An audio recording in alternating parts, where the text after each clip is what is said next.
বাইরে থেকে দেখলে এটি একটি সাধারণ জরাজীর্ণ বাড়ি, কিন্তু সেই দেয়ালের আড়ালেই লুকিয়ে ছিল এমন এক বিভীষিকা যা স্তব্ধ করে দিয়েছে পুরো বিশ্বকে।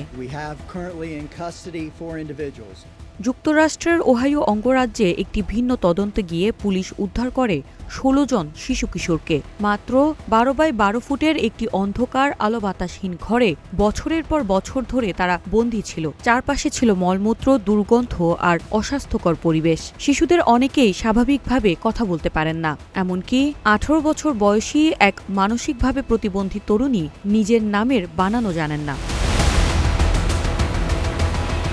সবচেয়ে হৃদয় বিদারক বিষয় হল, এই নির্মমতার জন্য অভিযুক্ত তাদেরই জন্মদাতা বাবা মা ও দাদা দাদি। অভিযোগ, দীর্ঘদিন ধরে তারা শিশুদের সমাজ থেকে বিচ্ছিন্ন করে রেখেছিল, যাতে কেউ তাদের অস্তিত্বই জানতে না পারে। ভিন্টন কাউন্টির শেরিফ রায়ান কেইন এক সংবাদ সম্মেলনে আবেগপ্লুত কণ্ঠে বলেন, ঘরের গবাদি পশুদেরও এর চেয়ে ভালো পরিস্থিতিতে রাখা হয়। ইতোমধ্যে অভিযুক্ত ৪ জনের বিরুদ্ধে একাধিক ফৌজদারি মামলা দায়ের হয়েছে। উদ্ধার হওয়া শিশুদের চিকিৎসা ও নিরাপত্তার দায়িত্ব নিয়েছে সংশ্লিষ্ট কর্তৃপক্ষ।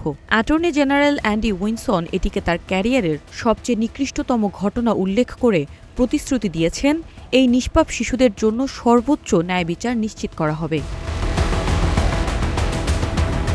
শৈশব মানে ভালোবাসা, নিরাপত্তা আর স্বপ্ন দেখার অধিকার। সেই অধিকার কেড়ে নেওয়ার এই ঘটনা শুধু একটি অপরাধ নয়, মানবতার জন্য এক গভীর লজ্জা। এখন অপেক্ষা, এই নিষ্পাপ শিশুদের জীবনে যেন ফিরে আসে নিরাপদ আগামী, আর অপরাধীরা যেন পায় উপযুক্ত শাস্তি।